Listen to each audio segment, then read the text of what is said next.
Hey everybody, we are in Austin, Texas with the Housing Innovation Alliance, and we currently are standing in a tiny home in Village Farms, and with me we have Rebecca Powers and Yavita Denang, correct? Yes. I love it. I had to go check myself. We all just met and we're having so much fun. And what was the dog's name? Agora. Agora is with us, and we couldn't leave Agora out. So this is a really unique project that's going on here with this whole tiny home community. And it seems like it's really growing for you. And I mean growing not only in the tiny house interest, but also you're growing, right? Because there's an agricultural part of this, and there's a shared community that's coming in to this environment. Who wants to start off and tell us a little bit about where we're at? Okay, well, the project started in 2018, and so here we are 2 years later, and at this point in time, the Founders Club side, which was the first phase to open, is nearly sold out. Okay. So we have about 4 tiny homes left to sell of the 48. And in that time, we launched our newest phase, which is surrounding the certified organic farm. All of the land across the street is stewarded by Greengate Farms. Skip and Aaron are really the founders, as well as our CEO, Scott Roberts, to create this unique, one-of-a-kind site plan. So where we're at right now is the first phase on the farm has been added in, and we've got 3 more phases to go, so probably another 2 or 3 years of growth. Within 170 lots total. Yeah. At the end of the day. So how did the concept come about? How did this all whose bright idea was this? This is amazing. Yeah, so first of all, the Bergstrom Farmhouse and Barn has been here since 1902. So it's not like this happened overnight. There's a lot of rich history in this area.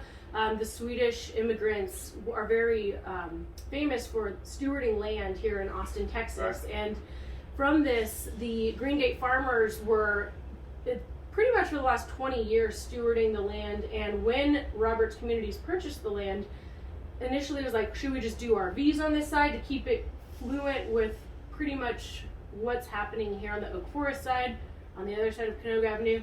And the farmer said, hey, why don't we do park model RVs around the farm, keep the farm. That way it can be an amenity for the residents.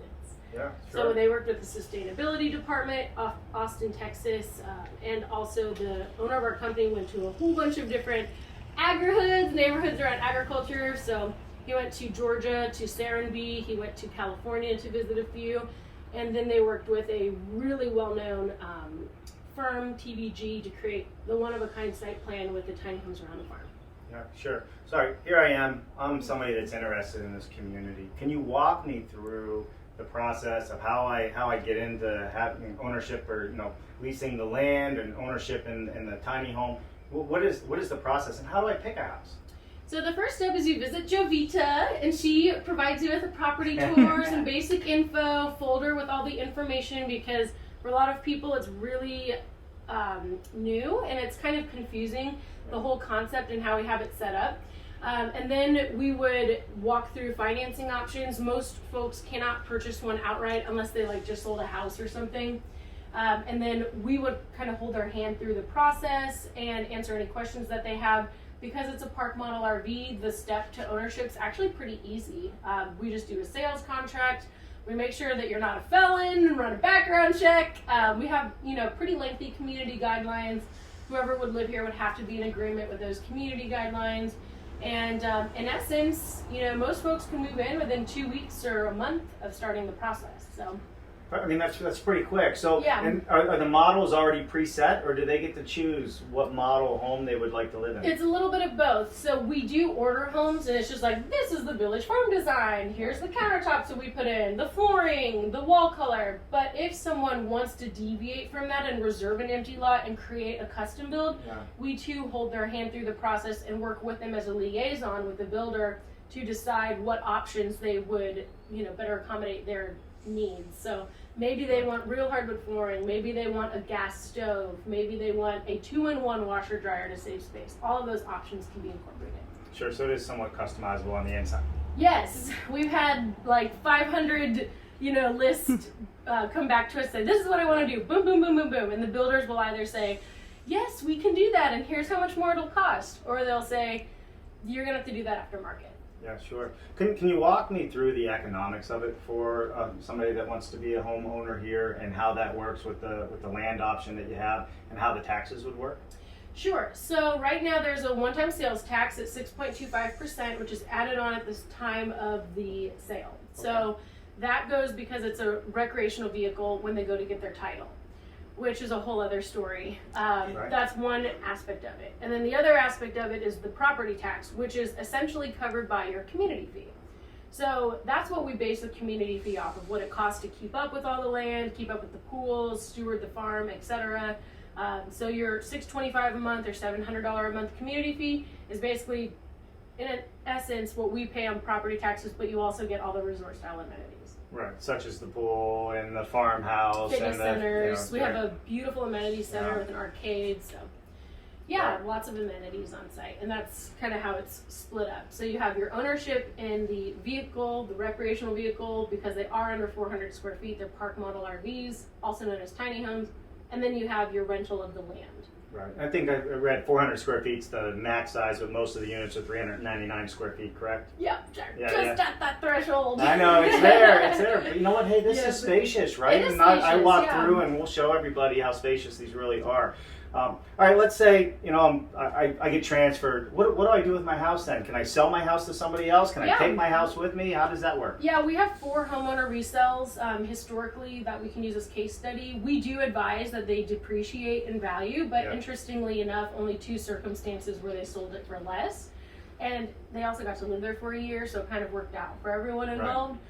So in that case, they can either ask us for help, like we had a resident come in on Friday. Mark asked us to help list his house, so now it's on our website. We're promoting it on property tours, or they can just go on Facebook Marketplace and sell it themselves. Yeah. So one of our neighbors sold it within 24 hours. They found a buyer, and the other one didn't even list it publicly. One of the RV resort guests wanted to buy hers. Yeah. So Got it. So, Yavita, you're in the front lines here, meeting with customers. Tell us a little bit about the type of consumer that's coming in. I'm imagining they're pretty educated in where they want to be and what they want to do. Yes, so the type of people that usually come are people that are maybe retiring or really into that minimalistic lifestyle. Yeah. So they're looking for something small, for something not too big. They're looking for, commodity as well, and they're really into that healthy lifestyle, and the farm is a really big thing as well. So Sure. we have all sorts of people that come. We have those that are retired or millennials like me. Yeah. No, I think it's great. So, I mean, really, you have all the amenities. Like you said, you can have gas hookup. I mean, you're hardwired in and grounded to the electrical system in these. So, Yep. outside of it being a tiny home, it's really, you're living like a traditional house, just in a small space. Correct. Yep. yeah, I love it. that's a great way to explain it in Yeah. less than 10 seconds. Yeah, right. Yeah. See, there you go. Similarities with a site-built home, but also flexibility of RV.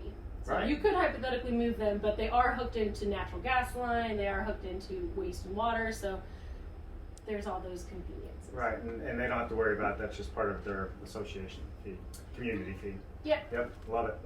Build onto the community. Right. Well, Davida, Rebecca, thank you so much for taking a few moments to talk to us. Yes. I love the awesome. concept. It's great what you guys are doing. So there you have it, everybody. Once again, with the Housing Innovation Alliance in Austin, Texas, I'm Dave Cooper. We'll see you next time.